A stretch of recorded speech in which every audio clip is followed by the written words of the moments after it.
Rapidamente, só para dar um pequeno histórico de por que eu me enfiei com essa área dentro do direito ambiental, da área ambiental, mais especificamente a área do clima e mercado de carbono.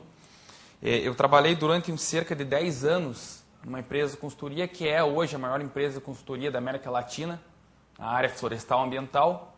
E dentro dessa empresa, lá por 2001, 2002, começou a surgir a necessidade de projetos voltados à área do clima, à área de mercado de carbono, porque essa empresa ela atendia um grande número de empresas florestais, sobretudo empresas do setor de papel e celulose, e começou a haver uma movimentação internacional, que nós vamos ver toda detalhadamente o que é hoje e amanhã, nesse sentido.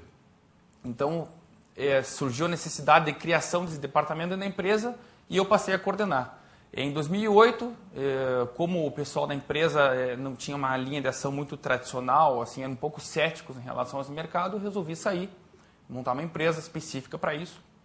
Hoje eu sou diretor do Instituto de Pesquisa e de uma empresa. O Instituto de Pesquisa é a Ideia Ambiental, o Instituto de Ideia Ambiental, a empresa chama Index Ambiental, e nós trabalhamos especificamente com projetos na área ambiental e eu coordeno a área de mudança do clima, mercado de carbono e sustentabilidade, que tem a ver com tudo o que nós vamos falar hoje aqui. Mais um pouquinho falando de histórico. A primeira vez que eu montei um curso de crédito de carbono para advogados foi lá para a ESA, no Paraná. E a coordenadora da ESA, a doutora Rosane, ela me pediu: Marcelo, faça um curso jurídico, você não pode fazer um curso técnico, porque antes de ser advogado eu sou engenheiro. E eu expliquei para ela o seguinte: Rosane, a gente não pode mexer com crédito de carbono sem falar, sem explicar, sem abordar aspectos técnicos. Tá? Então a gente tem que abordar aspectos técnicos. E essa que é a maior dificuldade do advogado.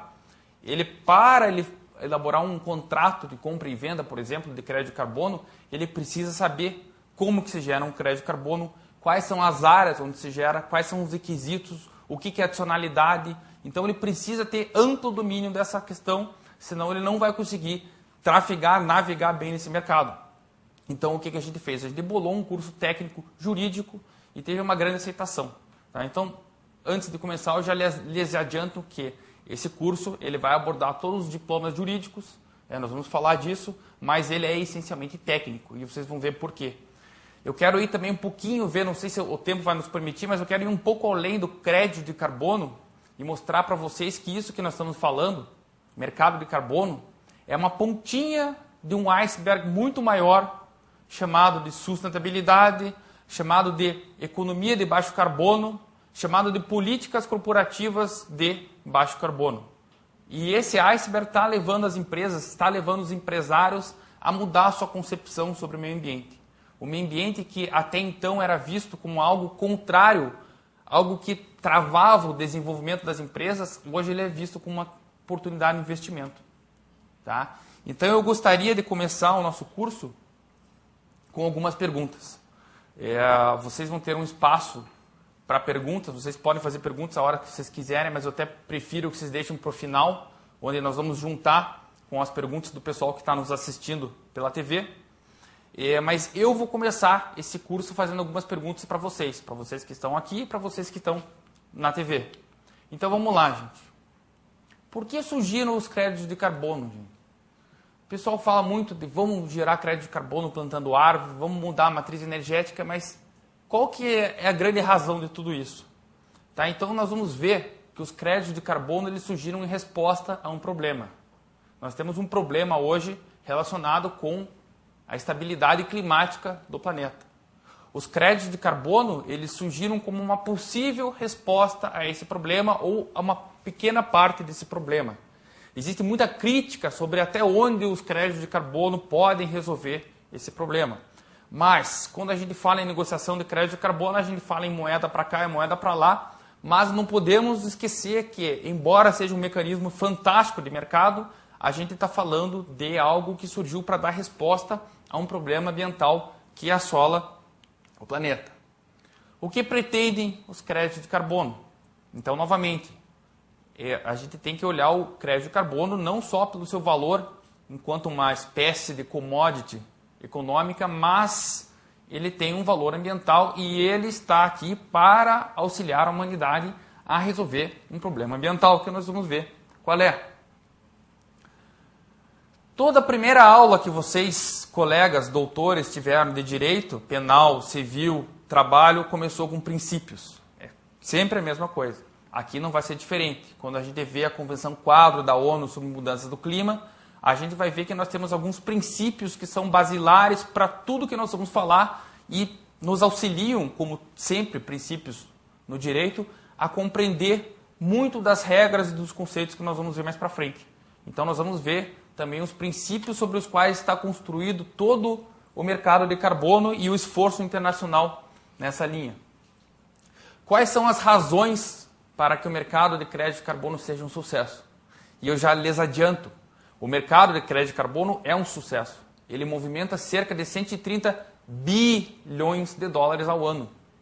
E quando o mercado movimenta cerca de 130 bilhões de dólares ao ano, já é motivo suficiente para vocês, ao invés de saírem do escritório nessa segunda-feira e irem tomar cerveja ou irem encontrar a família de vocês em casa, virem para cá e ficarem comigo até as 10 da noite. E o que está por trás do sucesso desse mercado, gente? Por que ele se tornou algo tão expressivo, que não é mais, como alguns ainda acham que é cabeça de bacalhau ou anão japonês? Muito pelo contrário, ele existe e ele movimenta muito dinheiro.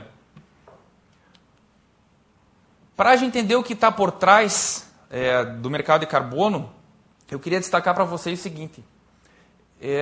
Até o século XXI, quando a gente falava em problema ambiental, a gente estava falando da poluição do rio, a gente estava falando do desmatamento da área de mata ciliar ao redor do rio, a gente estava falando de um despejo inadequado de dejetos, resíduos urbanos e por aí.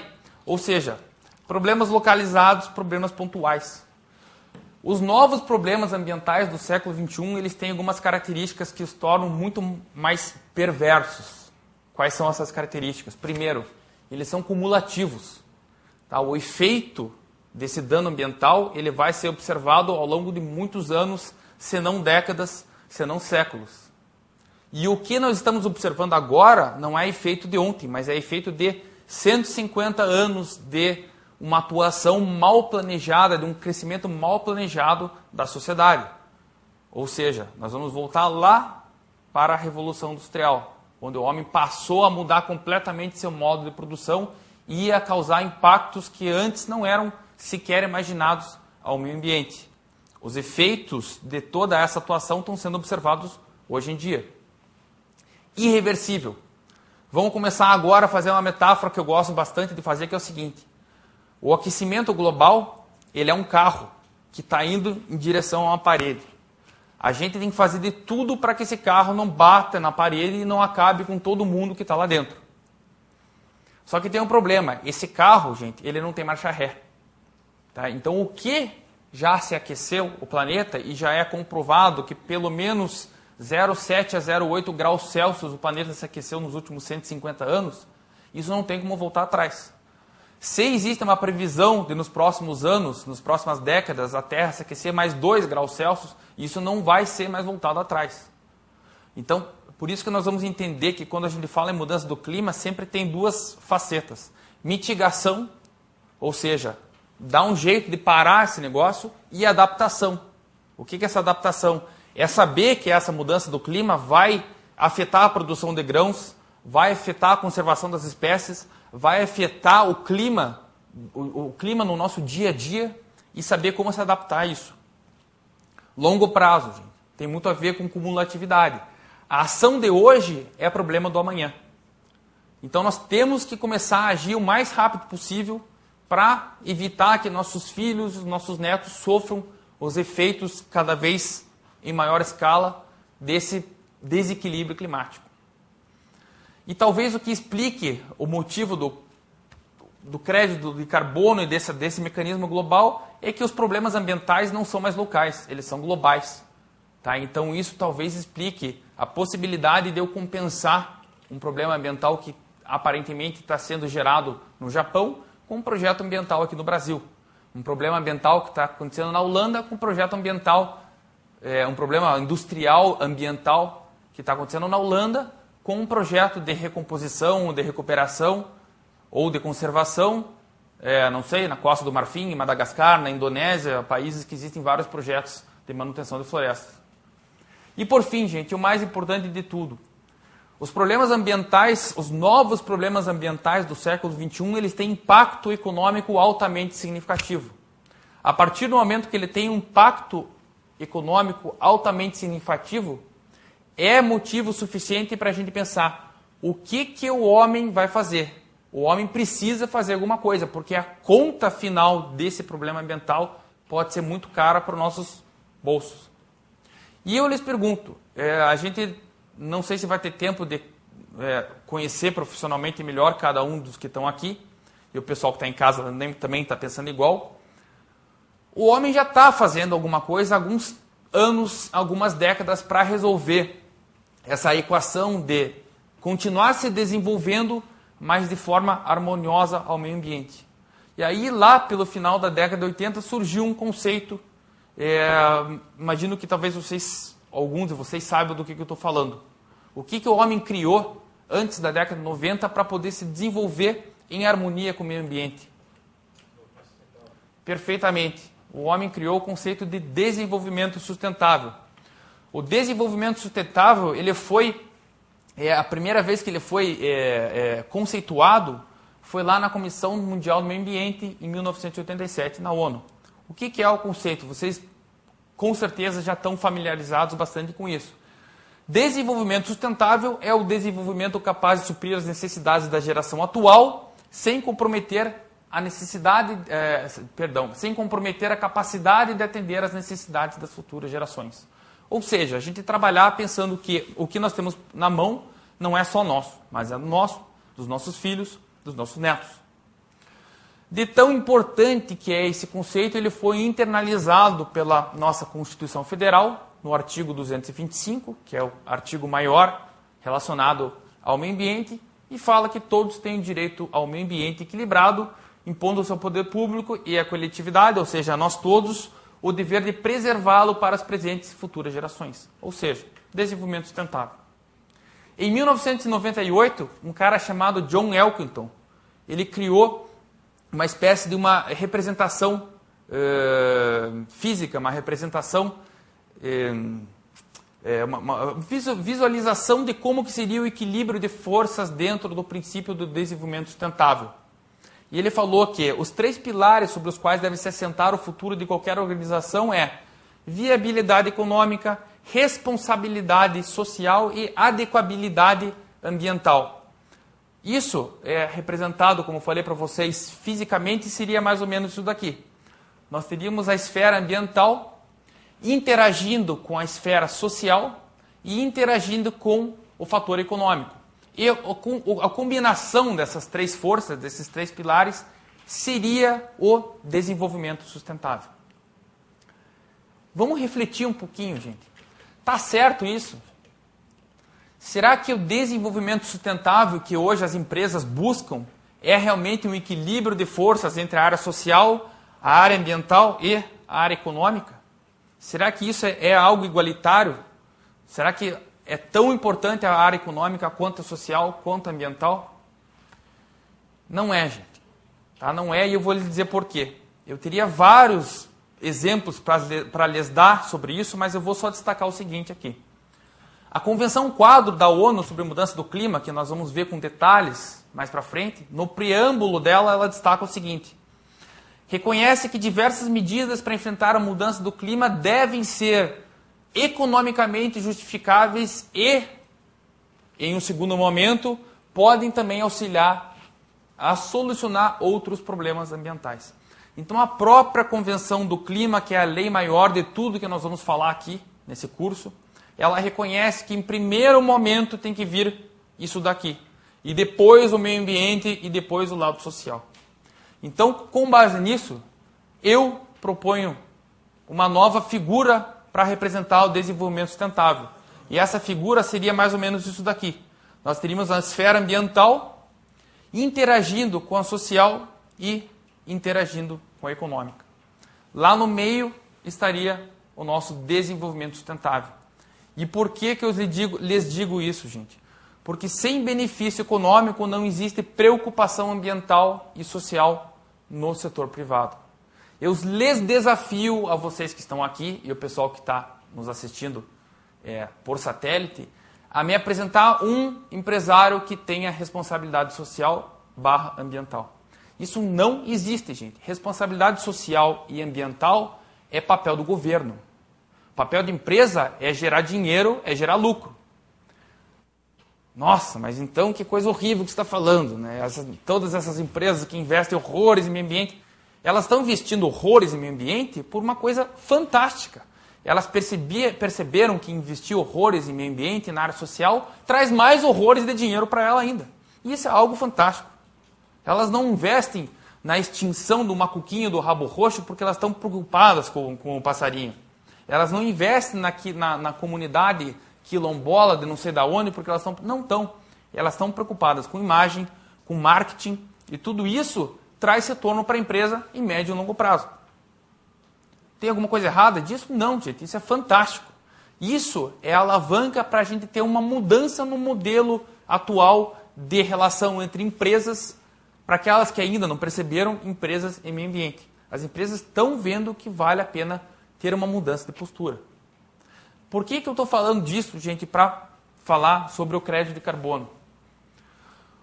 Os créditos de carbono deram tão certo porque foi pela primeira vez na história ambiental a gente parou com essa concepção errada de querer fazer com que alguém patrocine o meio ambiente. De vender o meio ambiente como se fosse esmola. Pela primeira vez na história das ações, dos esforços internacionais, a gente colocou valor no meio ambiente, empacotou ele e botou na prateleira para vender. Você quer qualidade ambiental? Está aqui e tem um preço. Então, por isso que ela está dando tão certo, porque é uma triangulação. Nós precisamos de dinheiro.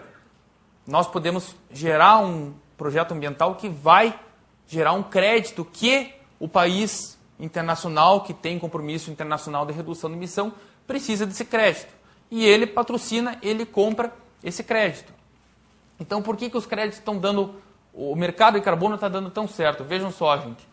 Seus países ditos industrializados, os países ditos desenvolvidos, eles ganham com o crédito de carbono como? Atendendo o seu compromisso internacional de redução de emissão, reduzindo toda a pressão interna da sociedade, das organizações ambientalistas, do mercado consumidor, por uma ação ambientalmente correta. E também, talvez o que seja o maior motivo, o motivo principal para eu lhes garantir que o mercado de crédito de carbono veio para ficar, é redução de custo. É muito mais barato eu reduzir uma tonelada de CO2 aqui no Brasil do que eu reduzir uma tonelada de CO2 na Inglaterra, na Bélgica, na Alemanha, por exemplo, onde a nossa área é bem menor, a mão de obra é muito mais cara, a tecnologia às vezes não existe como existe aqui em abundância, e vários outros fatores. Por exemplo, eu tenho que usar sempre como exemplo a área florestal, porque eu sou engenheiro florestal. Mas uma árvore que aqui leva 10 anos para crescer, no hemisfério norte leva 80 anos. Então o carbono que essa árvore fixa em 10 anos, no hemisfério norte, a mesma quantidade, ela leva 80 anos de custo, de manutenção, de você pagando para aquela árvore estar lá, para ela gerar o mesmo benefício. Então redução de custo é o principal fator para que esse mercado funcione. Para que as empresas, os países, exportem essa redução de emissão. E, por outro lado, nós, cucarachos, nós, os países em desenvolvimento, ganhamos o quê? Primeiro, investimentos. Não é? Afinal, a gente não vai entregar essa qualidade ambiental de mão beijada para as nações desenvolvidas, nós vamos vender isso, e existe um preço para isso. Ganhamos com tecnologia, é um pressuposto dessa relação ter sempre que possível, transferência de tecnologia, e ganhamos com o tal do desenvolvimento sustentável. Tá? Então, não existe uma visão equivocada no mercado de carbono, que os países desenvolvidos usam as nossas áreas, usam os países em desenvolvimento para poder abater a poluição deles. Isso não é verdade, gente. Tá? Isso é uma ótica baseada em pouco argumento técnico. Na verdade, existe a obrigação desses países desses projetos que geram crédito de carbono, que podem ser vendidos para o exterior, deixarem algo em troca. E esse algo em troca chama desenvolvimento sustentável. Algumas reflexões, gente, para a gente continuar aqui. Como que é possível gerar um crédito de carbono? Tá, então nós vamos tentar responder nesses 2 dias de aula como que esses créditos podem ser gerados. Segundo, onde estão as oportunidades? Quais são os setores mais aptos, mais interessantes para a gente pensar em crédito de carbono? Terceiro, é fácil gerar crédito de carbono? Se fosse fácil, a gente não estava aqui hoje fazendo um curso de crédito de carbono. Então, realmente, felizmente, existem vários critérios que são muito rigorosos para que a gente possa ter um projeto certificado para gerar carbono. Tá? E isso tem que ser assim para evitar a picaretagem no mercado, que já existe muita picaretagem, mesmo o processo sendo rigoroso. Então, vamos lá. Quais são as exigências? Nós vamos ver que existe uma série de exigências para que esses projetos sejam certificados como os projetos para geração de crédito de carbono. Como são os projetos?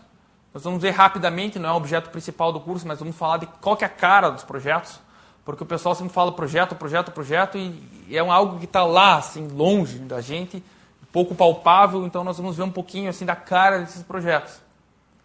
Quem elabora, quem avalia, quem aprova, quem compra. Quem elabora, vocês elaboram. Qualquer um elabora, desde que seja tecnicamente capacitado para elaborar um projeto. Tá? Ao contrário de algumas atribuições que, por exemplo, são únicas do advogado, algumas atribuições que são únicas do engenheiro florestal, um projeto de crédito de carbono não tem nenhum requisito legal quanto a quem vai elaborar e vai preparar. Vocês simplesmente têm que estar aptos e tecnicamente prontos para elaborar. E, mais importante de tudo, como que nós, profissionais do direito, podemos atuar nesse mercado. Tá? E aí eu gosto de falar o seguinte, o fato de eu ser engenheiro também me permite eu tirar o terno, deixar o Marcelo advogado aqui e poder falar do Marcelo advogado como engenheiro. E a gente tem que ter a visão de que existe espaço para todo mundo nesse mercado. E o advogado, ao contrário do que muita gente pensa, ele não pode resolver todos os problemas do mundo. Quase todos, todos não. Então a gente vai ver que num projeto de carbono existe espaço para a atuação do advogado como um advogado, e existe espaço para a atuação do técnico para a elaboração do projeto. E nada impede que esse técnico seja um advogado, desde que ele esteja pronto para trabalhar nesse sentido. Então, gente, o que depende do crédito de carbono? Ele depende primeiro de rigor técnico. Existe uma restrição muito grande em relação às regras, às situações específicas que esse projeto vai exigir. Então, vocês precisam ter capacitação, precisam investir em capacitação e em conhecimento. Ele depende de credibilidade, tá? Algo fundamental para que o mercado de carbono, para que projetos de carbono funcionem, chama-se certificação de terceira parte. Tá? Por que isso é fundamental? Porque o meu filho é sempre a criança mais linda do mundo. Tá? O filho do colega, para ele, vai ser sempre a criança mais linda do mundo, por mais feia que possa ser.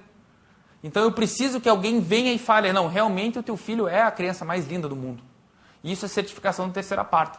Nada vale eu elaborar um projeto e colocá-lo no mercado sem que alguém faça uma revisão, sem alguém que ateste a qualidade e a idoneidade do meu projeto. Isso a certificação de terceira parte que vai trazer. Rigor econômico, depois que a gente passa da área ambiental, da parte ambiental, a gente vai ver que um projeto de carbono é uma possibilidade de investimento. Então a gente tem que fazer uma análise econômica sobre a viabilidade desse projeto. Tá? E aí, além de conhecimento técnico, vocês vão ter que ter conhecimento econômico também, para poder lidar com isso. E por quê? Porque os custos envolvidos na formulação de um projeto, na certificação do projeto, são altos. Então a gente precisa ter essa preparação.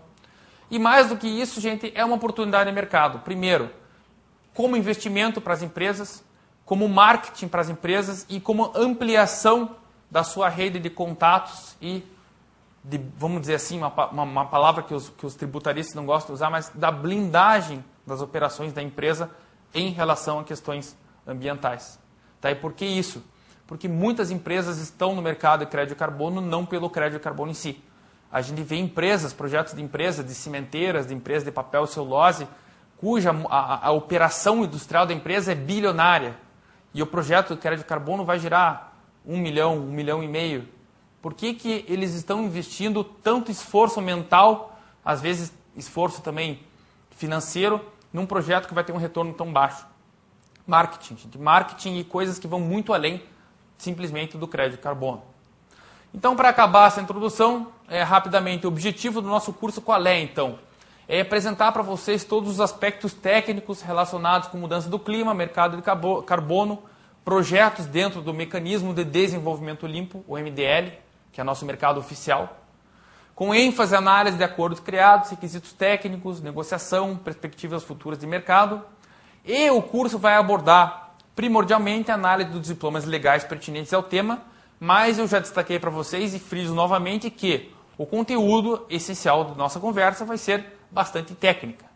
Tá? Não que isso seja proibitivo para alguém, mas a gente vai ter que se ater bastante a critérios, a conceitos técnicos. E lógico, não entendeu? Pergunta. Tá? Outra coisa, eu sei que o que nós vamos ver nessas 6 horas de curso, que eu acho que no frigir dos ovos fica bem menos que 6 horas, porque tem um debate e tudo mais, intervalo, atraso da companhia aérea que fez o professor chegar aqui 20 minutos depois, o nosso espaço se reduz bastante e esse assunto aqui, gente, poderia ser o assunto de uma pós-graduação e não de um curso de 6 horas. Então, vocês fiquem à vontade, caso no próximo final de semana, quando estiverem tomando uma cervejinha, dê um estalo, pô, mas aquele negócio, manda um e-mail, liga, tá? Eu vou responder e-mail de todo mundo. Pode ser que eu não responda no dia seguinte, mas eu respondo algum dia. Tá? Então, eu gosto muito de falar sobre o tema, então não fiquem com essa dúvida para vocês. Tá? Preferencialmente, tragam essa dúvida depois do nosso intervalo para a gente poder debater, porque é aquela velha questão que tudo que o professor gosta de falar, a tua dúvida pode ser a dúvida do colega ao lado. E isso é verdade. E se você está um pouco encabulado de perguntar, pergunta mesmo. Pergunta e traz para cá e a gente debate juntos. Mas se vocês só na quarta-feira lembrarem de alguma coisa, não se acanhem em me procurar depois. Então nós vamos ver hoje ainda, vamos falar da mudança do clima e a mobilização da comunidade internacional para gerar uma resposta. Vamos ver todos os aspectos rapidamente científicos que estão relacionados ao surgimento desse mercado, ao surgimento dessa mobilização internacional para dar uma resposta à mudança do clima.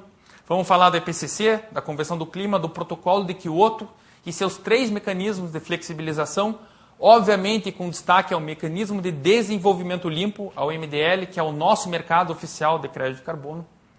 Vamos falar, acho que isso vai ser amanhã, mas um pouquinho de projetos de MDL, para a gente ver mais ou menos quais são as exigências, como que é o ciclo do projeto, quando que um crédito de carbono é negociado, como que ele é negociado, o que vai influenciar no maior ou menor preço.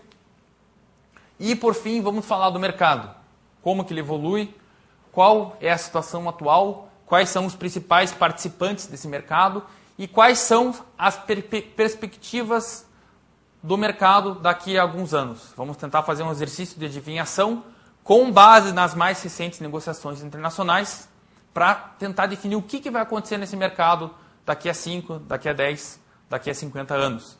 Tá? Vocês, para aqueles que acompanham, vocês devem ter lido as notícias sobre a última COP, que é a última Conferência do Clima, que foi em Cancún, no México. A penúltima, que foi a COP mais pop de todas, de Copenhague, que tinha, só do Brasil, gente, tinham 700 pessoas da delegação brasileira na COP de Copenhague.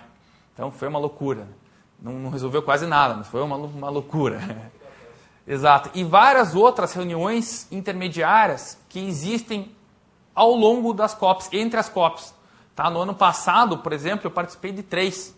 2 promovidas pela FAO em Roma e uma promovida pelo Banco Interamericano, Banco Asiático, que tem o Banco Interamericano de Desenvolvimento e tem o Banco Asiático de Desenvolvimento. Então essa foi pelo Banco Asiático. Então existe muita coisa rolando e muita coisa assim fervendo aqui para poder entrar para dentro do mercado. E lógico, nós vamos sempre fazer um paralelo, o nosso curso vai ser focado no mercado oficial, Protocolo de Kyoto, MDL, mas a gente vai sempre falar em paralelo do mercado voluntário, que esse mercado tende a se tornar talvez tão interessante quanto o mercado oficial, o mercado de Kyoto. E as nossas perspectivas vão estar divididas tanto naquelas dentro da ONU, dentro do Protocolo de Kyoto, quanto naquelas que saem um pouquinho e estão nas iniciativas voluntárias. Então vamos lá, pessoal. Antes da gente começar, esses sites eu vou mencionar eles durante a exposição, mas são alguns sites muito úteis para quem quiser se aprofundar mais no assunto. Tá? O primeiro site, rapidamente, é o site da Convenção Clima da ONU, o NFCCC, que é a sigla dela em inglês. Se vocês colocarem o nfccc.int/CDM, vocês vão cair na página do MDL, CDM é Clean Development Mechanism, a página do MDL dentro da Convenção do Clima. Só um parênteses, gente. O primeiro requisito para trabalhar no mercado de carbono é falar inglês, viu, gente? Porque, infelizmente, não tem como vocês... Pois é, não tem como vocês trafegarem aqui se vocês não entenderem mínimo um pouquinho de inglês para poder abrir os documentos e acessar as informações. O terceiro site é o site do IPCC, que é o painel intergovernamental de mudança do clima, que nós vamos ver, é o órgão responsável pela junção de todas as informações sobre a mudança do clima no planeta. É bastante interessante, mas vocês não podem mexer nele com pouco tempo, você tem que mexer nele com muito tempo, porque tem muita coisa lá dentro. O quarto é da Bolsa do Clima de Chicago, que ele está aí já mais por uma questão figurativa, uma vez que a Bolsa do Clima de Chicago, nós vamos ver, foi o principal mercado voluntário, mas ele faliu no final do ano passado.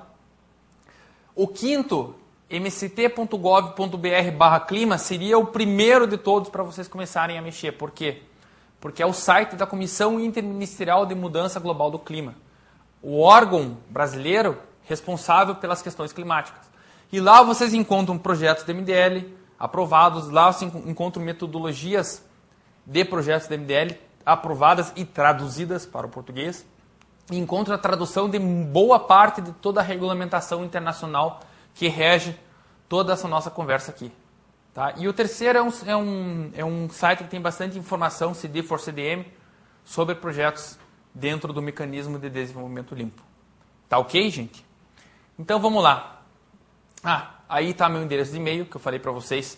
Se vocês necessitarem de alguma coisa, tiverem alguma dúvida, não se acanhem em me procurar. Então vamos lá, gente. Mudança do clima e a mobilização da comunidade internacional. Pois não. Diga o seu site para a gente anotar. O meu site? Na verdade, Não. o meu endereço de e-mail que estava ali é marcelo@ideiaambiental, tudo junto, né, com 2 As, um do lado do outro, .org.br. Tá? Inclusive, se alguém tiver alguma dúvida de hoje para amanhã, eu vou passar a noite trabalhando mesmo, então eu respondo o e-mail de hoje para amanhã. Tá?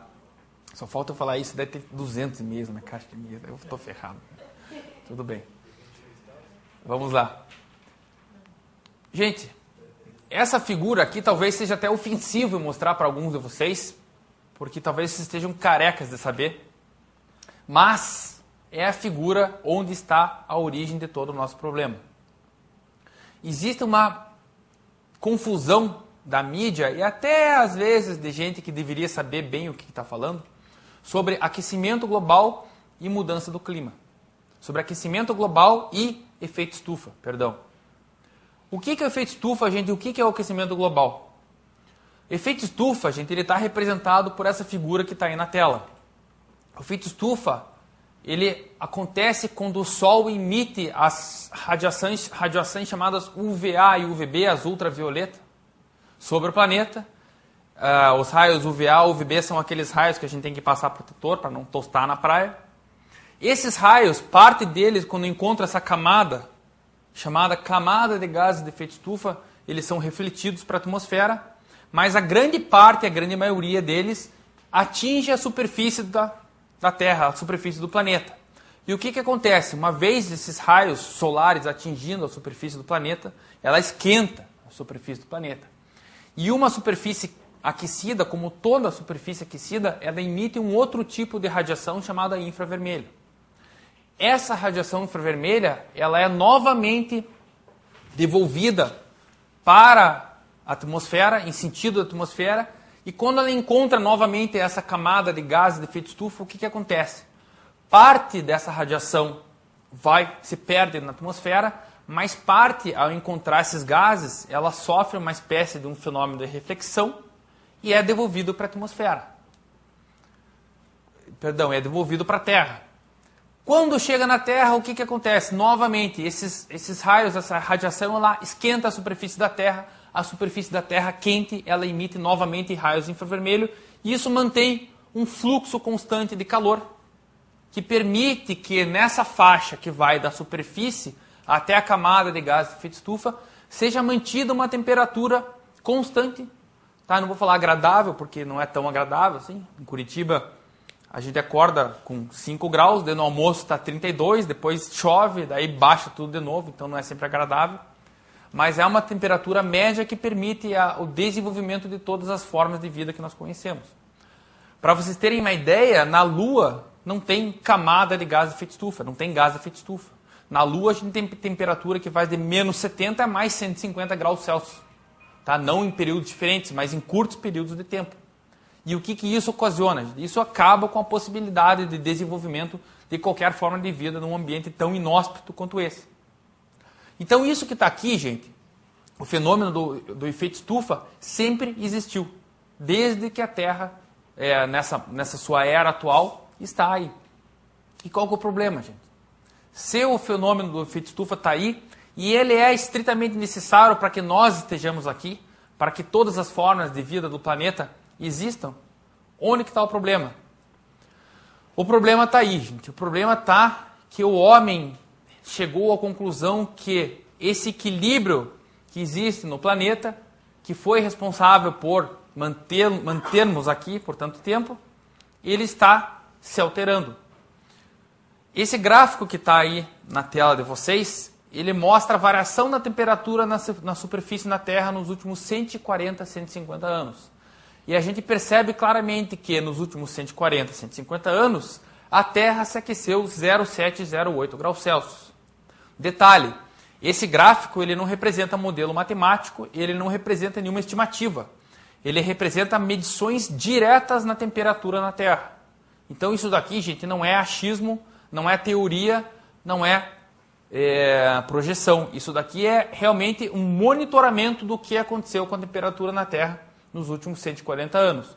E não resta dúvida que nos últimos 140 anos ela se aqueceu cerca de 0,7, 0,8 graus Celsius. Ótimo. Os cientistas chegaram à conclusão então que a Terra está se aquecendo.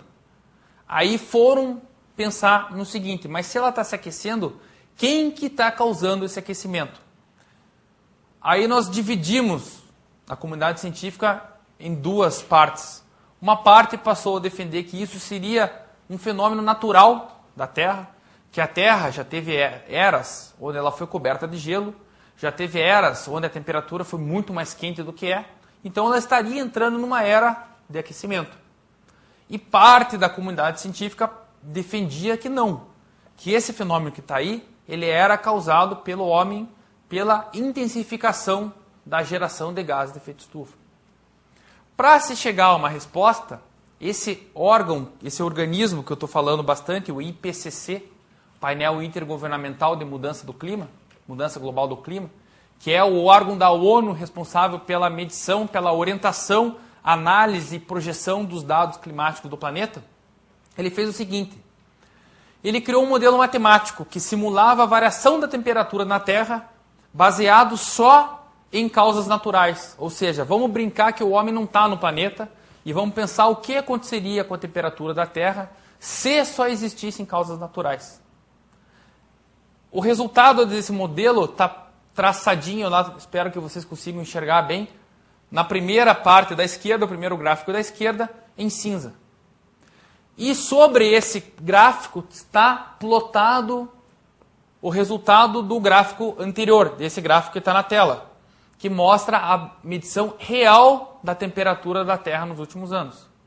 E o que a gente observa quando compara o modelo matemático, que simula a variação da temperatura só por causas naturais, com o que realmente aconteceu nos últimos 140 anos?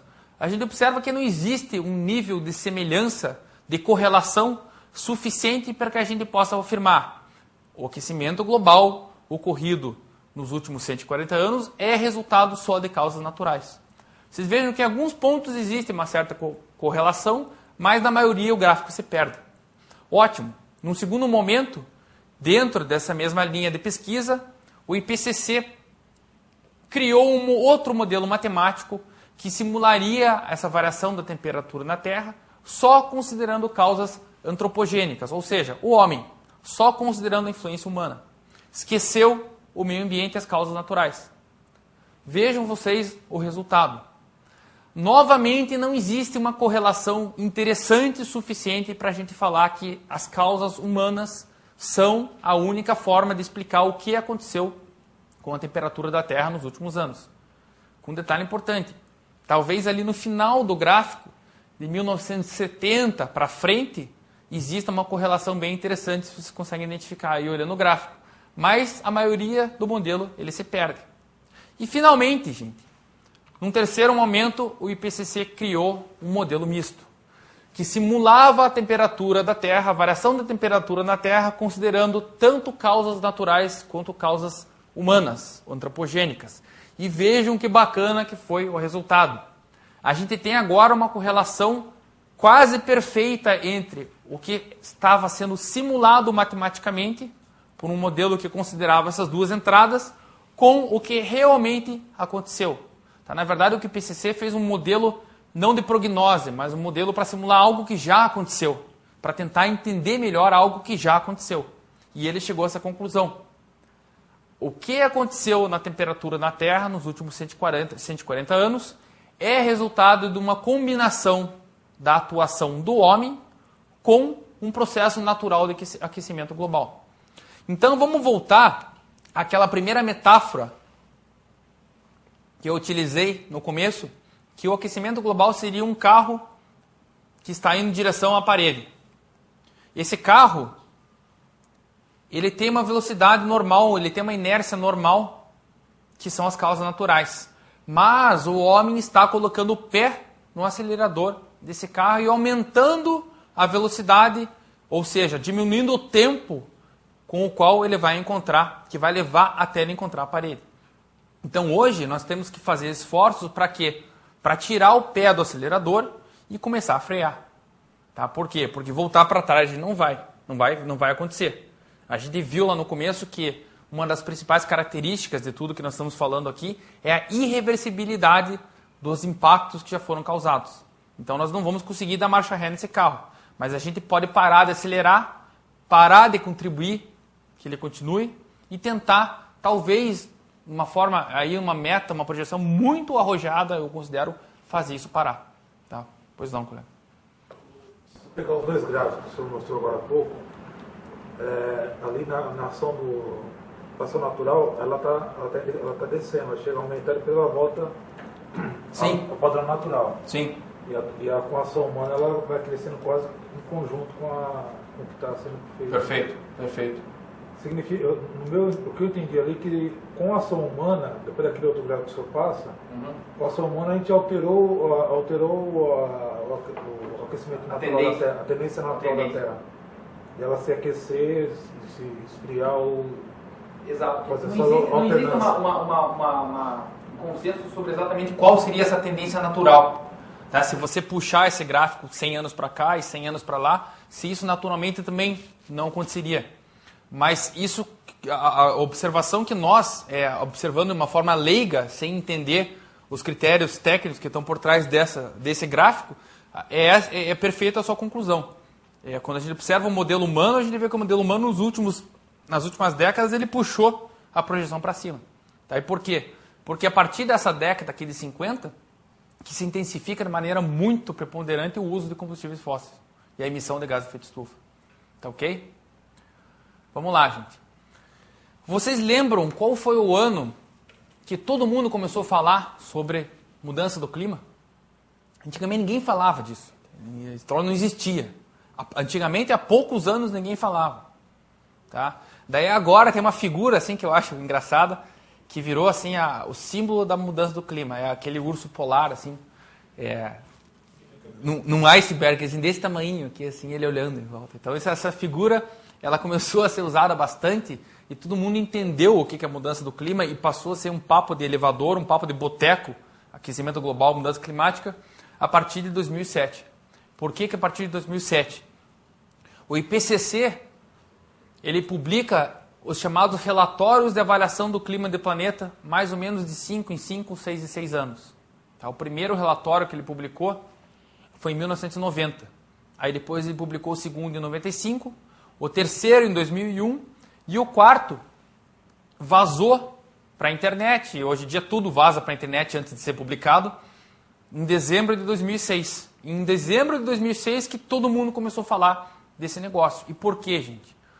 Porque se vocês observarem, se vocês tiverem tempo, não muito tempo, para ler todos os relatórios do IPCC, vocês vão ver que lá em 90 ele não concluiu nada. Em 95 ele falou, olha, pode ser que exista alguma coisa. Em 2001 ele aumentou um pouquinho o nível, mas em 2007, pela primeira vez, o IPCC foi muito enfático ao falar que a maior parte da elevação observada nas temperaturas médias globais desde o século XX é muito provavelmente devida à elevação causada pelo homem. E o relatório do IPCC é tão interessante, gente, que quando ele usa um critério subjetivo, como muito provavelmente, ele tem uma tabelinha de conversão aqui, onde muito provável é mais do que 90% de chance. Então vamos ler de novo.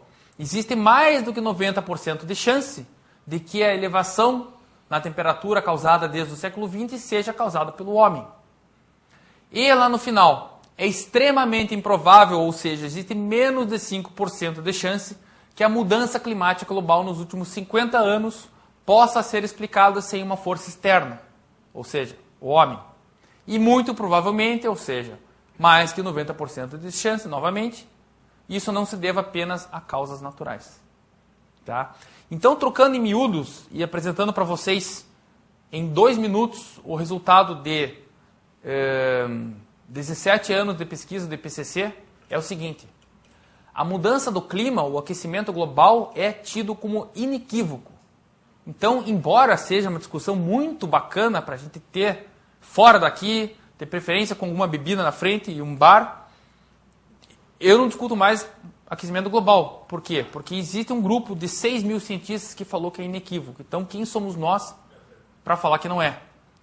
Embora exista e-mail toda semana que alguém inventa uma teoria da conspiração, chega uma informação, vocês vão encontrar na internet, mas eu não acho uma discussão muito inteligente se a gente quer falar de crédito de carbono, quer falar de algo que vem depois.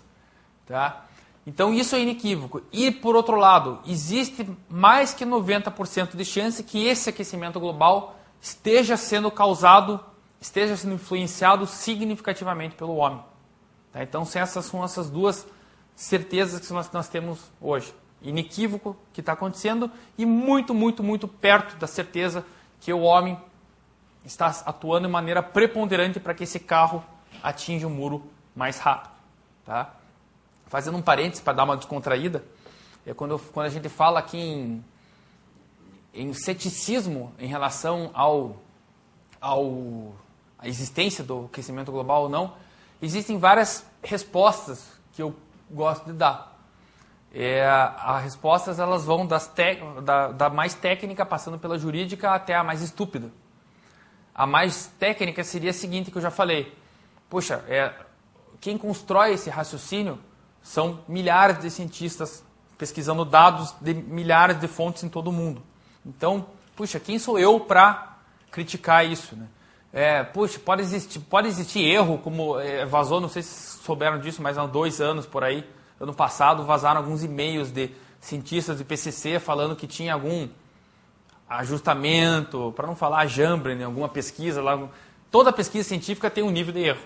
Tá? E é isso que estava escrito no e-mail. Então o pessoal já questionou todo o histórico de pesquisa do IPCC por causa desses e-mails. A segunda, gente, a resposta talvez que para nós advogados seja mais factível, é a jurídica. Tudo que nós estamos fazendo, todo o esforço da Convenção do Clima e do IPCC e da ONU se baseia num princípio do direito ambiental, que nós vamos ver daqui a pouco, que é o princípio da precaução. Então vejam, o IPCC só em 2007 falou que o aquecimento global era inequívoco. Mas os esforços para combater o aquecimento global começaram em 1992, com a Convenção Quadro da ONU sobre Mudança do Clima, que foi criada aqui no Rio de Janeiro, na Rio 92. Então, de 92 até 2007, portanto, 15 anos, todo o esforço nacional, que inclui aí o surgimento e proliferação do mercado de carbono, foi baseado no princípio da precaução, que diz o seguinte: a gente não tem certeza científica sobre se isso existe ou não, mas, na dúvida, vamos atuar em prol do meio ambiente. Na dúvida, quem tem que sair ganhando nesse cabo de força não é o homem, não é o nosso bolso, mas é o meio ambiente. Então a gente tem que agir. Tá aí a terceira resposta, que é a estúpida, que esses dias eu vi num evento sobre crédito de carbono, no mercado de carbono, eu achei bem interessante. O cara falou o seguinte: eles estavam, todo mundo no evento discutindo o carbono, ninguém estava discutindo essas bases que nós estamos vendo aqui, de seu aquecimento global, como que isso até chegar no mercado de carbono. Aí o cara falou: olha, isso tudo para mim não tem sentido, porque aquecimento global é algo duvidoso, blá, blá, blá, blá, blá, blá. Aí o cara respondeu o seguinte: olha, você conhece algum vendedor de Bíblia ateu? Eu não conheço. Tá? Eu trabalho com o mercado de carbono, então eu tenho que acreditar no que eu estou trabalhando, tá? Para poder trabalhar com isso e vender isso direito. Tá? Então, realmente, se a gente quer acreditar quer trabalhar com o mercado de carbono, a gente precisa acreditar nas premissas do mercado. E o mercado existe porque existe um problema a ser resolvido. Tá? Então não tem muito sentido a gente continuar a conversar se não acredita lá na base do problema. Mas vamos lá, gente. A gente falou que o homem está pondo o pé no acelerador desse carro chamado aquecimento global. Tá? Como que o homem faz isso, gente? O que ele faz para aumentar o aquecimento global? E para intensificar o efeito estufa e causar o aquecimento global? O homem, ele emite gás de efeito estufa nesses 5 grupos de atividades antrópicas que estão listados aí para vocês: geração de energia, agricultura, processos industriais, geração de resíduos e desmatamento. Todas as atividades que podem gerar gás de efeito estufa, elas são enquadradas nesses 5 grupos que estão aí. E gás de efeito estufa, qual gás de efeito estufa que nós estamos falando? Novamente, o IPCC lista esses 6 gases ou grupos de gases que estão aí nessa tabelinha. O primeiro deles é o CO2, o dióxido de carbono, que é o gás de efeito estufa que tem maior presença na atmosfera. Tá? Não é à toa que nós falamos aqui em mercado de carbono e não mercado de outro gás que também causa efeito estufa. Em segundo lugar, o metano, o CH4. É o segundo gás em termos de importância causador de efeito estufa. Um detalhe, vocês estão vendo que essa tabelinha tem uma segunda coluna que existe algo chamado potencial de aquecimento global. O que é isso, gente? Esse potencial de aquecimento global, ele representa o quão aquele gás é prejudicial ao equilíbrio do sistema climático. Então, quando eu vejo que o CO2 tem potencial de aquecimento global 1 e o metano, o CH4, tem potencial de aquecimento global 21, eu chego à conclusão que o metano é 21 vezes pior para o equilíbrio do planeta do que o CO2. Mas por que todo mundo fala de carbono, de CO2? Porque o carbono está presente na atmosfera numa concentração muito superior ao CH4. O terceiro gás é o óxido nitroso, N2O, potencial de aquecimento global 310. Então, 1 tonelada de óxido nitroso equivale a 310 toneladas de CO2. A terceira linha ali, o HFC, não é um gás, mas é um grupo de gases, os hidrofluorocarbonos, carbonetos. O potencial de aquecimento global desse grupo de gases vai de 140 a 11.700.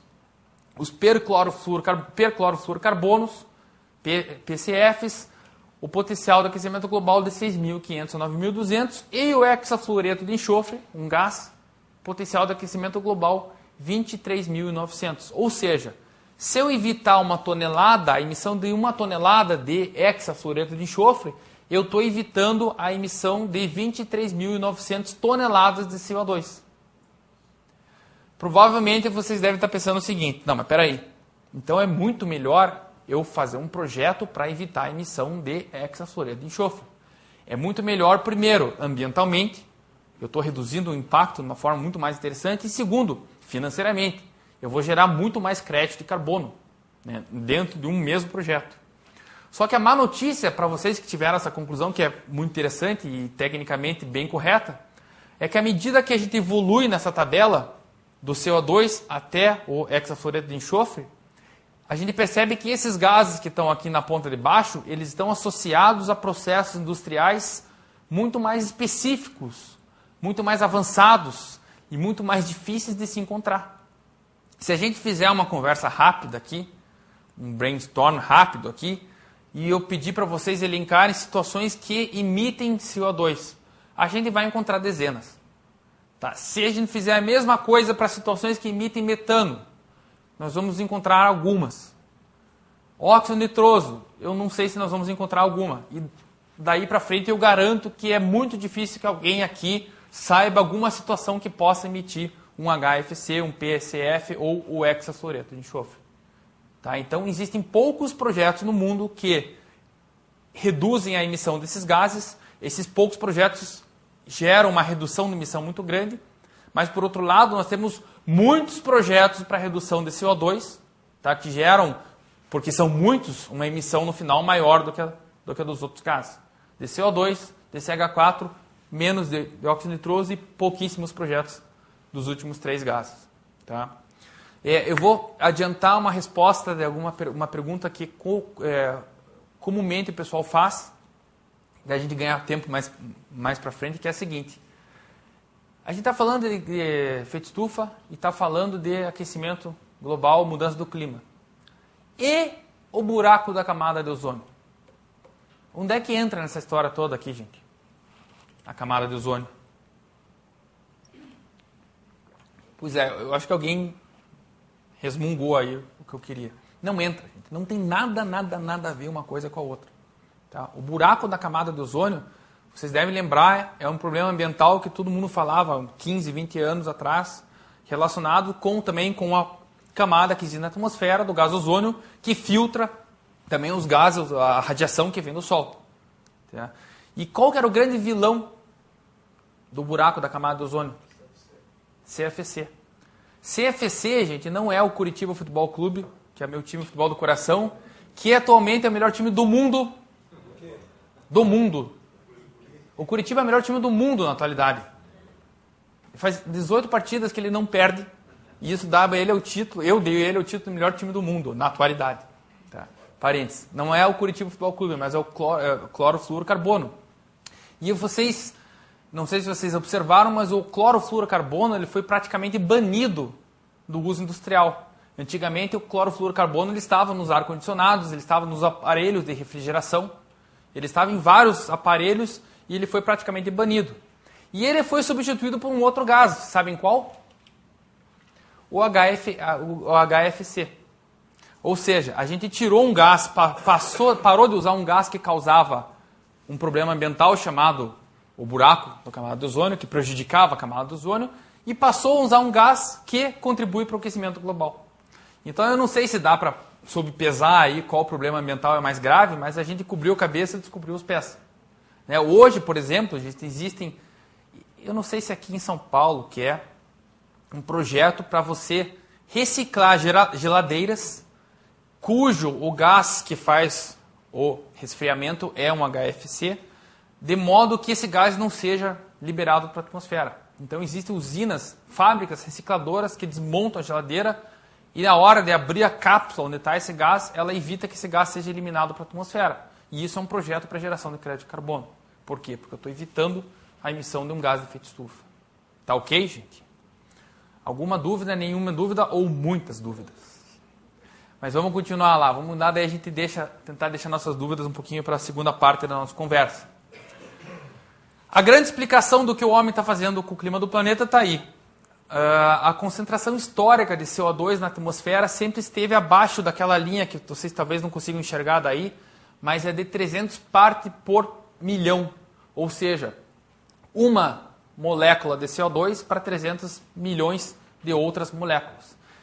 E hoje nós estamos na casa, se eu não me engano, hoje está na casa já dos 450, acho que tem isso mais para frente. 450 partes por milhão. E existem diversas projeções de onde isso pode chegar. aonde que isso pode chegar nos próximos 100 anos se o homem fizer tudo o que ele pode fazer ou se o homem não fizer nada. E lógico, junto com isso, tem várias pesquisas para tentar levantar quanto que custa não fazer nada, quanto que custa fazer o máximo possível e qual que seria o prejuízo de você não fazer nada e fazer o máximo possível. Lógico, o que vai equilibrar o nível de ação do homem vai ser isso aqui. Tá? Se o homem vai fazer muita coisa, se o homem não vai fazer pouca coisa, o que vai dizer é o custo de se fazer versus o impacto econômico de não se fazer. E quando a gente fala de impactos de não se fazer, eu queria mostrar para vocês algumas imagens quando a gente fala, quando a gente busca ilustrar que realmente o impacto do aquecimento global já é algo concreto, já é algo que a gente pode visualizar. Então até aqui a gente já viu que o aquecimento global existe, que o homem tem uma boa parcela de culpa, quais são os gases que causam esse aquecimento e agora vamos ver quais são os impactos desse aquecimento.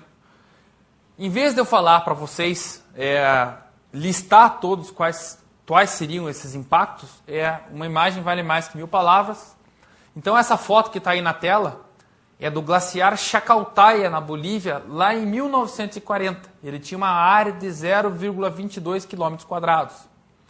Em 1982, esse mesmo glaciar reduziu sua área, segundo a foto, para 0,14 km². Em 1996, o mesmo glaciar reduziu sua área para 0,08 km². E, finalmente, em 2005, 0,01 km². Ou seja, o glaciar, que é uma placa de gelo intermitente, foi para o espaço. É óbvio que quando eu vi essas fotos, que são retiradas do 4º relatório de avaliação do clima do planeta do IPCC, aquele publicado em 2007, que vazou em dezembro de 2006, quando eu vi essas fotos, a primeira coisa que eu pensei foi o seguinte: mas cada uma dessas fotos foi tirada numa época do ano.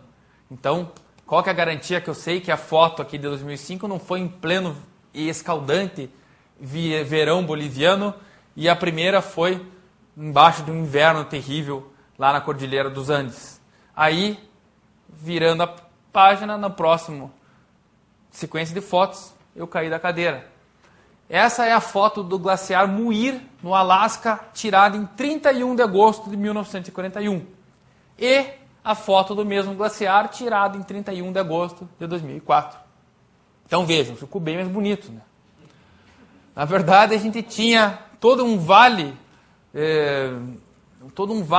coberto de gelo, que tinha uma grande extensão, formava o glaciar, e hoje esse vale não existe mais. No lugar do vale está um lago azul, lindo, maravilhoso, mas o fato é que o glaciar hoje está reduzido àquela pequena porção que vocês podem ver lá na foto, lá no fundo, atrás do lago. Ou seja, existia uma grande massa de gelo que derreteu e parou de existir.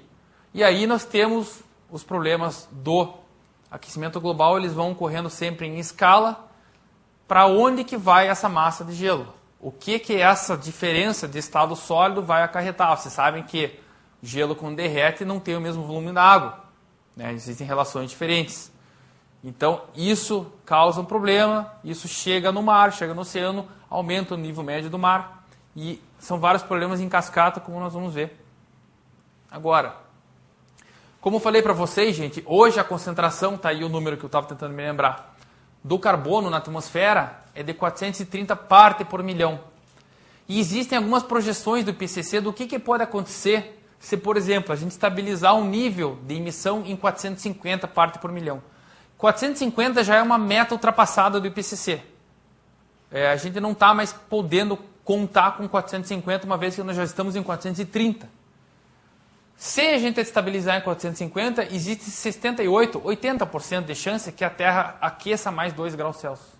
Se a gente estabilizar em 550, que é a meta atual de redução, é o objetivo atual de redução, a gente chega lá em 70% de probabilidade de que a Terra se aqueça 3 graus Celsius nos próximos, isso aqui eu acho que é próximos 100 anos.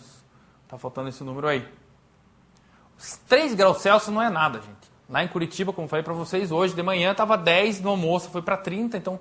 Mas espera aí, isso daí é em média, gente. Isso quer dizer que em alguns locais vai subir muito a temperatura, em outros locais talvez diminua a temperatura, mas na média nós teremos um aquecimento de 3 graus Celsius. Tá? Essa variação de alguns locais sobe e outros locais diminui, outros locais diminui a temperatura, ela até levou a comunidade internacional a parar de usar esse termo aquecimento global e substituir por mudança do clima. Então é mais moderno a gente falar em mudança do clima e não aquecimento global. Embora a gente saiba que a mudança do clima em longo prazo vai causar o quê? O aquecimento global. Tá ok? Atualmente, como eu falei, a concentração está em 430, subindo em 2,5 parte por milhão ao ano. E essa taxa de aumento está aumentando. O que quer dizer isso, gente? Quer dizer que eu estou sentado no carro, chamado aquecimento global, estou com o pezão no acelerador e estou baixando o meu pé cada vez mais. Ou seja, a aceleração está sendo acelerada. Não é uma aceleração constante. Está parecendo aula de cursinho isso daqui. Não é uma aceleração constante, mas é uma aceleração que está ainda sendo aumentada. Então, antes de parar de acelerar, a gente tem que diminuir, parar de aumentar a aceleração, aí parar de acelerar e depois, lá na frente, tentar parar esse carro chamado aquecimento global. Tá ok? Vamos lá. E por fim, gente, a gente vai ver que numa análise mais ampla, o fenômeno do aquecimento global, o fenômeno das mudanças climáticas, eles chegam à parte mais delicada do corpo humano, que é o bolso. Esse gráfico ele é muito interessante e, embora não tenha sido atualizado pelo IPCC, ele é de 2001, vale a pena a gente dar uma olhada nele. Ele representa o quê? Ele representa o custo de eventos climáticos considerados como extremos, ocorridos desde a década de 50. Então, tentando entender, eu não sei se vocês conseguem enxergar ele muito bem daí, mas depois eu vou passar esse material para a ASP, ele vai mandar para vocês vão poder estudar com mais calma. Mas ele relaciona o seguinte, que lá na década de 50, nós tivemos 13 eventos climáticos considerados como extremos, e esses 13 eventos representaram uma média de perda econômica na casa aí dos 5 bilhões de dólares. 5 bilhões de dólares, gente, na década de 50. A década de 60 foram 16 eventos, mais ou menos uns 6, 7 bilhões de dólares. Década de 70, 29 eventos, respondendo por perto aí dos 8 bilhões de dólares. A década de 80 já foram 44 eventos climáticos extremos, que geraram uma perda econômica média de 12, 13 bilhões. E na década de 90, ou melhor, dos anos de 90 a 98, quando acaba a análise do gráfico, foram 72 eventos considerados como climáticos e extremos, gerando uma perda econômica de 40 bilhões de dólares. Embora o IPCC não tenha atualizado esse gráfico, com base no noticiário a gente consegue imaginar o que aconteceu. Quando a gente lembra que poucos anos depois teve o furacão Katrina, que gerou perdas econômicas na casa de 140 bilhões de dólares para os Estados Unidos. Daí, se a gente for resgatar todos os eventos climáticos que tiveram aqui no Brasil, Rio de Janeiro, Santa Catarina, Japão, tá? Embora o Japão exista terremoto, tudo bem, terremoto tem a ver com movimentação de placas tectônicas, mas muita gente acredita que isso também seja uma consequência dessa variação da temperatura na Terra. Então nós vamos ver que realmente cada vez a mudança do clima está pesando mais no bolso do homem. E uma coisa interessante desse gráfico, vocês podem observar aí, que as barrinhas verdes que representam a perda econômica anual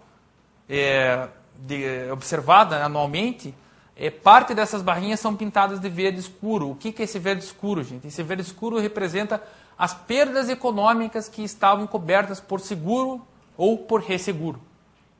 E qual que é a tendência? A tendência, a partir do momento que os eventos climáticos se tornam mais frequentes, é que as seguradoras e as resseguradoras pensem 2 vezes antes de cobrir um determinado bem exposto a esse tipo de evento. Por quê? Porque uma seguradora trabalha com probabilidade. Tá? Se todo mundo que está nessa sala bater o carro, quando sair daqui, a seguradora vai ter problemas. Se todo mundo que a seguradora cobre bater o carro, ela vai ter problemas, ela vai quebrar. Então, a partir do momento que um evento se torna mais provável, essa seguradora vai parar de deixar de querer cobrir aquele evento. Por quê? Porque a probabilidade dela ter prejuízo com aquele evento se torna grande. Então, a tendência é que esses impactos se tornem maiores e mais significativos. Pois não. Pode ter, eu escutei também comentários, mas do aquecimento global, o nível do oceano tem aumentado. E a influência do terremoto, como seja do tsunami, com o aumento do mar na região lá, acabou ocasionando a probabilidade do tsunami ser maior do que seria normal depois de um evento que teve lá do terremoto. E assim, só para ver hoje no jornal, o Japão vai gastar com a recuperação do país 300 bilhões de euros. Já está. Ou seja, esse gráfico aqui ele tem uma projeção, a gente não sabe onde vai parar. Bem, mas lógico, isso tudo a gente sabe que está na conta, mas é difícil você falar, não, realmente isso faz parte do aquecimento global. Mas de fato, gente, o que fica aqui com uma grande lição dessa primeira parte é que alguma coisa está acontecendo. Tá?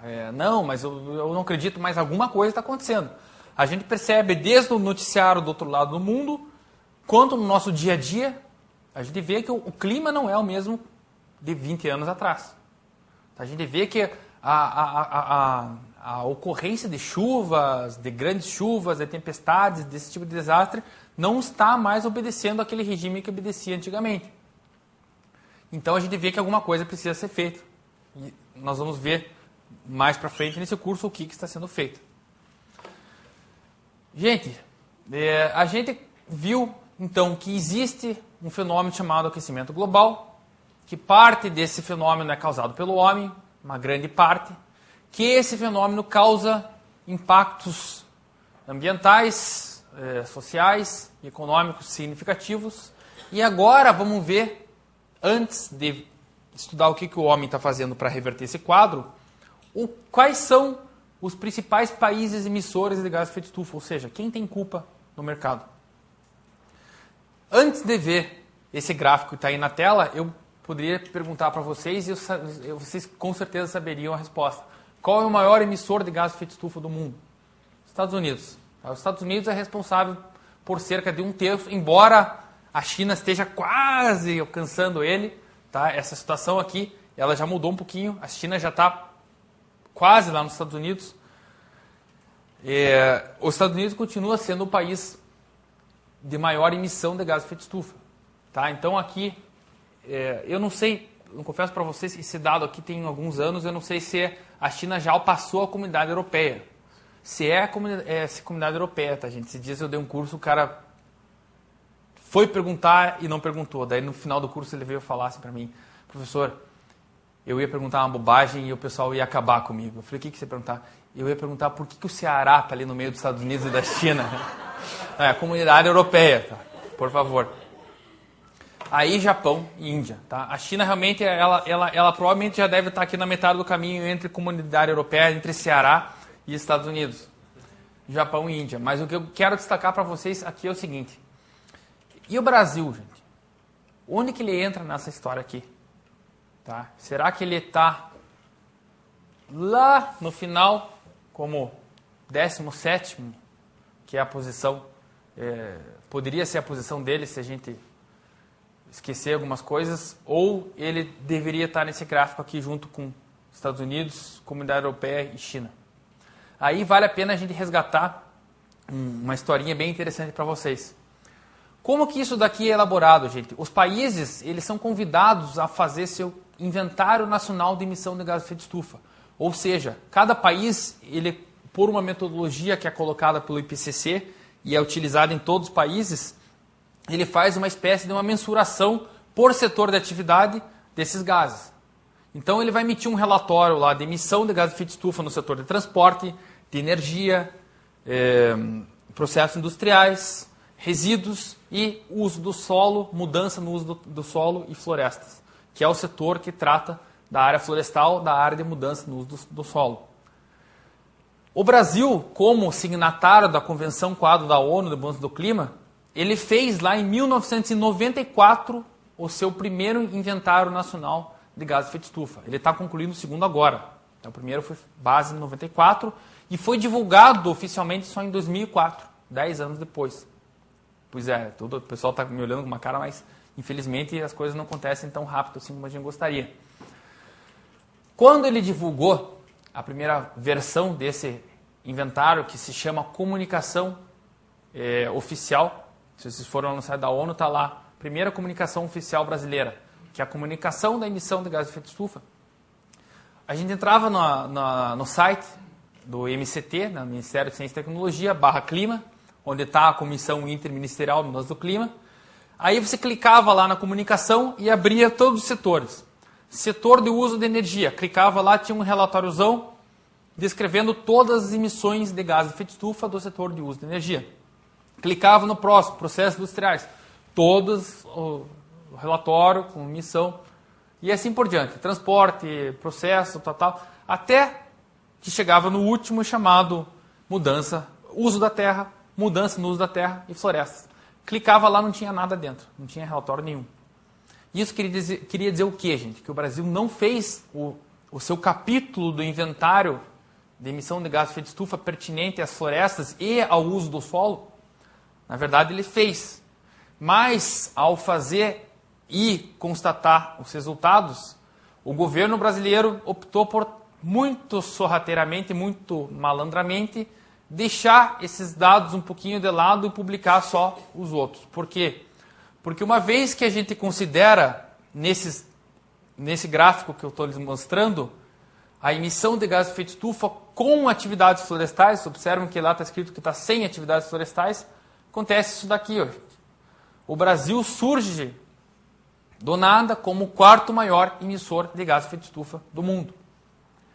E por que o Brasil ficou quietinho nesse momento, gente? Porque era exatamente o momento onde o mundo estava historicamente sendo dividido entre países malvados que tinham conta no cartório, culpa no cartório e deveriam contribuir para os esforços internacionais para diminuir esse impacto, e países que não tinham culpa no cartório e poderiam auxiliar aqueles países maiores emissores na mitigação da sua emissão.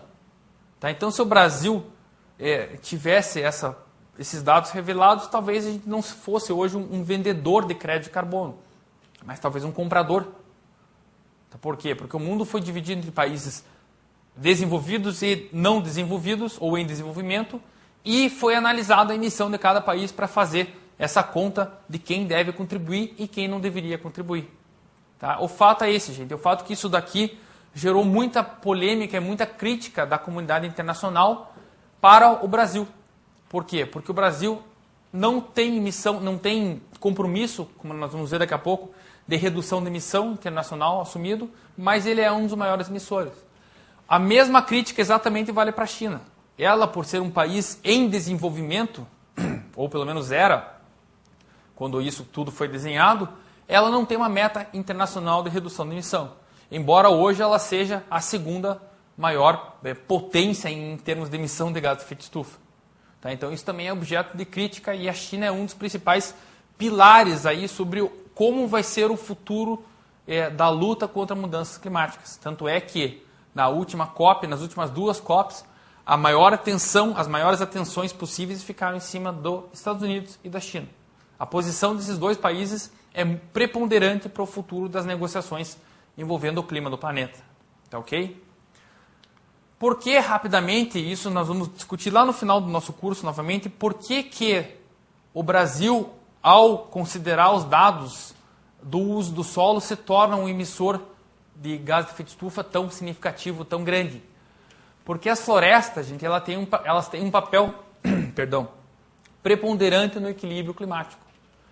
Eu não sei se você sabe, mas isso daqui que está aqui, ó, madeira, 50% disso daqui é carbono. Então, o carbono que está aqui estocado, e que está estocado na vegetação que está em pé na floresta, ele é muito significativo, sobretudo num país como o Brasil, onde nós somos um país essencialmente florestal.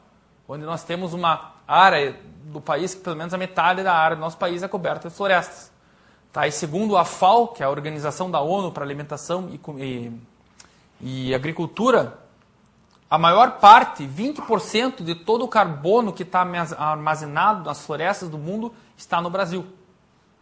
E quando a gente junta 20% de todo o carbono armazenado no mundo, nas florestas do mundo, com uma alta taxa de desmatamento histórica no Brasil, a gente percebe que as florestas brasileiras são uma bomba relógio em termos climáticos.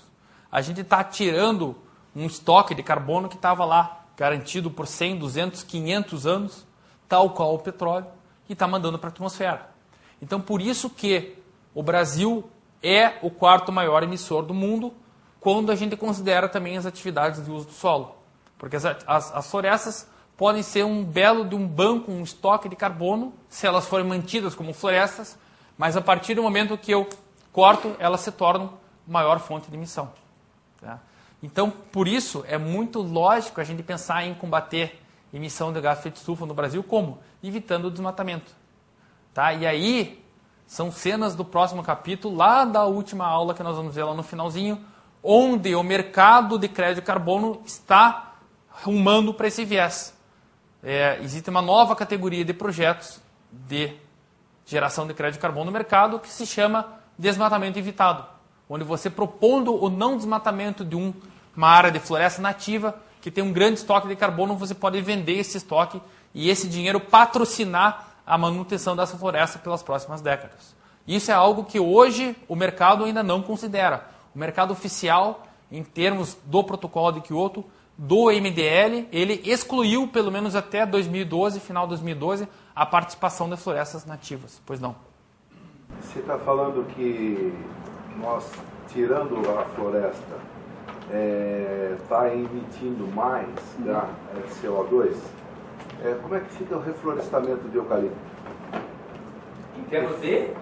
De agressão do ecossistema. Tá, vamos fazer o seguinte, vamos combinar o seguinte, eu vou responder a sua pergunta, mas não já, porque naturalmente eu vou responder. Tá? Se naturalmente não responder, você me dá um puxão de orelha, mas eu quero deixar um pouquinho para frente, que aí eu posso... Pergunta, tá ok? Então, gente, a grande conclusão dessa nossa primeira parte de conversa é que algo precisa ser feito. Tá? Então eu coloquei para vocês aí uma foto do começo do ano, Rio de Janeiro, 2011, todo mundo acompanhou o que aconteceu lá, 790 mortos, 13 mil desabrigados, centenas de desaparecidos, 7 bilhões, está aí um número bom, de gastos, a pior tragédia climática do Brasil. Tá? Então, a grande conclusão dessa nossa primeira parte da conversa é que algo precisa ser feito. Tá? E o que está sendo feito, gente? Eu vou até avançar agora um pouquinho na recomendação que me deram de parar em 1h30. Vamos tocar até as 9h, daí a gente faz um intervalo, que eu quero começar com vocês, pelo menos antes da gente fazer um round de perguntas, o que está sendo feito. Então vocês lembram, gente, que lá em 1992 teve uma convenção da ONU no Brasil sobre meio ambiente e desenvolvimento sustentável, que ficou conhecida como Rio 92 ou Eco 92. E essa convenção, ela teve a participação ainda de praticamente todos os países, sem risco de excluir alguém, mas todos os países do mundo estavam representados na Convenção da ONU sobre mudança do clima, na Convenção sobre meio ambiente. Resultado dessa convenção, nós tivemos 3 tratados internacionais muito importantes sendo assinados. O Tratado contra a Desertificação, ou Convenção da Desertificação, a Convenção da Diversidade Biológica, que inclusive teve uma reunião há uns 6 anos no Brasil, e foi em Curitiba, a Convenção da Diversidade Biológica. A última foi no Japão, em Nairobi, também foi bastante comentada. E, por fim, a Convenção Quadro da ONU sobre a Mudança do Clima. Tá? Então, não confundam. Às vezes o pessoal fala a COP que teve no Brasil. A COP que teve no Brasil não foi da Convenção do Clima, que é o nosso objeto de estudo, foi da Convenção da Diversidade Biológica. A Convenção Quadro da ONU sobre Mudança do Clima, em inglês, o UNFCCC, a sigla para United Nations Framework on Climate Change, que é a sigla que todo mundo fala, por isso que eu estou dando em inglês. Ela tem como objetivo, está lá estampado no 2º artigo da própria convenção, a estabilização da concentração de gases de efeito estufa na atmosfera em um nível que impeça uma interferência antrópica perigosa no sistema climático. Ou seja, é tentar frear o carro antes que o carro bata na parede. Tá? Utilizando a metáfora que nós estamos utilizando desde o início da nossa conversa, é fazer alguma coisa antes que seja tarde, antes que o homem estrague tudo. E, falando um pouquinho agora de direito internacional, a Convenção Quadro das Nações Unidas, ela é um tratado quadro que é uma forma, uma figura dentro do direito internacional relativamente nova. Tá? O que ela quer dizer? O que essa forma, chamada tratado quadro, ela quer dizer dentro do direito internacional? Ela prevê que um tratado internacional, no caso é uma convenção, ela pode ser regulamentada posteriormente por tratados, por convenções menores, mas que estão embaixo desse guarda-chuva, que é o Tratado Quadro. Tá? Essas convenções menores, posteriores, vão regulamentar o próprio Tratado Quadro. Tá? Seria algo parecido, uma análise assim, uma comparativa, com uma lei e um decreto que regulamenta a lei. Tá? Então vejam, tendo por objetivo a estabilização da concentração de gases de efeito estufa, a Convenção da ONU, ela cria normas gerais, mas ela prevê a necessidade da adoção de outros instrumentos particulares, menores, para que a própria convenção seja regulamentada. O que quer dizer isso? Que se a convenção ficar nela só por si, o texto da convenção, ela não vai gerar efeito jurídico, efeito prático nenhum. Ela precisa ter essa regulamentação posterior, em forma desses outros tratados, para que ela tenha uma validade prática. Se a gente for pegar o Tratado Quadro, a Convenção Quadro, e fazer uma comparação com ela, com um quadro negro, que está com a borda quebrando lá, com a parte de baixo quebrando, a gente vai ter o seguinte: nós temos a nossa Convenção Quadro da ONU sobre a mudança do clima.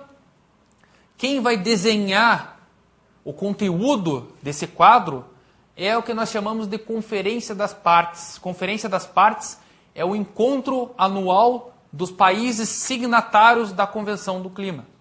Tá? A Conferência das Partes, em inglês, a sigla COP. Então, toda vez que eu falar COP aqui, eu estou falando do encontro anual dos países signatários da Convenção do Clima. Tivemos, então, portanto, a última COP em Cancún, no México, em 2010, a penúltima em Copenhague, e assim por diante, já tivemos 16 ao todo. E a Conferência das Partes, que vai desenhar os diferentes tratados que vão dar conteúdo à própria Convenção Quadro da ONU sobre a mudança do clima. Então, uma representação metafórica de como que funciona a convenção é essa daí. Nós temos um quadro onde são desenhados os tratados que vão preencher esse próprio quadro. Quem desenha? A Conferência das Partes. As centenas de países que assinaram a Convenção Quadro, reunidos uma vez por ano. Aí, gente, vocês podem saber que centenas de países sentados em apenas 2 semanas, pouco provavelmente vão decidir alguma coisa significativa. Então, talvez, até comentando, eu falei para vocês que a COP15 lá em Copenhague foi uma COP pop, que não resultou praticamente em nada, em termos práticos, mas talvez o maior erro de todos que escreveram, eu tive a impressão até que um jornalista escreveu e todos copiaram aquele, falando que foi um fracasso. Eu não achei um fracasso, achei até interessante. Mas o grande erro é você ir para uma convenção internacional dessas com uma expectativa desse tamanho. E você deve saber que numa convenção internacional onde se bota 200 países para negociar, você não vai conseguir mudar o mundo. Você vai conseguir chegar até um nível de entendimento, mas isso depende muito das negociações que vão ocorrendo ao longo do tempo entre essas convenções. Como eu falei para vocês, nós temos que falar um pouquinho aqui sobre princípios. Por quê? Porque os princípios são a base do direito. E quando a gente fala na Convenção Quadro da ONU sobre mudança do clima, nós novamente nos deparamos com princípios. Primeiro, alguns princípios que são coincidentes com o nosso direito ambiental. Tá? Para aqueles que trabalham com direito ambiental, isso vai ser muito fácil de vocês visualizarem. Primeiro, eu já falei agora há pouco sobre o princípio da precaução, onde a incerteza científica não pode afastar o dever da ação. Tá? Esse princípio está lá no artigo 3º, inciso 3 da Convenção. O segundo, o princípio do desenvolvimento sustentável, também já falei bastante sobre ele, está lá no inciso 4. Ele prevê avanços na área econômica, social e ambiental. Depois, o princípio da participação e informação. O que diz esse princípio, gente? Ele garante livre acesso, participação e publicidade a todos os atos que são realizados sobre o guarda-chuva da UNFCCC, da Convenção Quadro da ONU sobre o Clima. E da mesma forma, ele garante publicidade a todas as ações que devem ser realizadas no âmbito da UNFCCC. O que quer dizer isso, gente? Isso é muito bacana. Quer dizer que todos os projetos de MDL construídos dentro do mecanismo de desenvolvimento limpo, que nós já vamos ver o que é, que está embaixo do Protocolo de Kyoto, embaixo da Convenção do Clima, são públicos. Todas as metodologias de projeto para a elaboração de projetos de MDL são públicas. Qualquer um pode ir lá na internet, pegar essa metodologia e bolar um projeto. Tá? Então, a falta de informação, a falta de exemplos, vocês não vão ter. Tá? Porque tudo o que acontece é público. Todos os 7.000 projetos que nós temos no mundo hoje estão lá na internet para vocês baixarem. Tá? Se entrarem no site do governo brasileiro, mct.gov.br/clima, todos os projetos aprovados em âmbito nacional estão lá publicizados. Com base no quê? No princípio da participação e informação. Tá? E todos eles têm uma fase de consulta pública. Tá? Embora não exista, a exemplo de outras ações, outras atividades ambientais, como, por exemplo, um estudo de impacto ambiental que existe audiência pública, não existe a exigência de audiência pública presencial, mas eles têm que ser submetidos à consulta pública por um período de 30 anos, quando estão para ser auditados.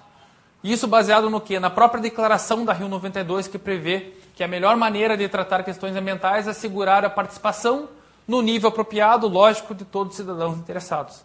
Por que no nível apropriado? Porque a empresa deve mostrar ao público o seu projeto, mas lógico, ela não vai abrir informações estratégicas, informações industriais, mesmo porque ela estaria dando um tiro no pé. E por fim, gente, antes da gente parar, princípio da responsabilidade comum diferenciada. Esse é um princípio exclusivo da Convenção do Clima e esse princípio nos faz entender boa parte de todo esse mecanismo de forças, onde uma parte dos países pode gerar crédito de carbono e outra parte tem que comprar crédito de carbono. O princípio da responsabilidade comum, porém diferenciada, ele é baseado em dois pressupostos. Primeiro, poder econômico, ou seja, quem tem mais paga mais. E segundo, responsabilidade de cada parte. Quem tem mais responsabilidade tem que agir proporcionalmente à sua responsabilidade. Tá? Vamos fazer o seguinte, olha. Vamos aplicar o princípio da responsabilidade comum, porém diferenciada, aqui, à turma. Então, depois da nossa conversa, nós vamos na pizzaria, tá? Comer uma pizza e tomar uma cerveja. Tá? Eu não conheço nenhuma pizzaria aqui perto, mas provavelmente vocês conhecem. E aí eu e o colega aqui, a gente fica conversando sobre crédito de carbono no mercado e se atrasa. Quando chega na pizzaria, todo mundo já comeu pizza, já tomou tudo que tinha para tomar e pediu o cafezinho. A gente vai sentar na mesa e vai tomar só o cafezinho. Na hora que vier a conta, nós vamos pagar só pelo cafezinho. Por quê? Porque a gente não tem nada a ver com a pizza e com a cerveja ou refrigerante que vocês tomaram. Então seria uma aplicação do princípio numa situação cotidiana. Se cada um aqui pudesse tirar o olheirito e mostrar quanto que ganha, e a gente fazer uma distribuição da conta proporcional ao salário de cada um, seria perfeitamente isso que está aí. Tá? Então, com base na aplicação desse princípio, a gente definiu aqueles países que têm que pagar mais pelo clima do planeta. E quando eu penso no país de maior poder econômico e tem maior responsabilidade, quem que é? Novamente, Estados Unidos. A gente viu que ele é o país de maior responsabilidade, é o que mais emite. E, por outro lado, ele é o país, ainda hoje, de maior poder econômico no mundo. Então, com base nesse princípio, o mundo foi dividido entre países que deveriam atingir uma meta de redução internacional e países que poderiam ficar na dele e contribuir com o atingimento dessa meta por parte dos outros países.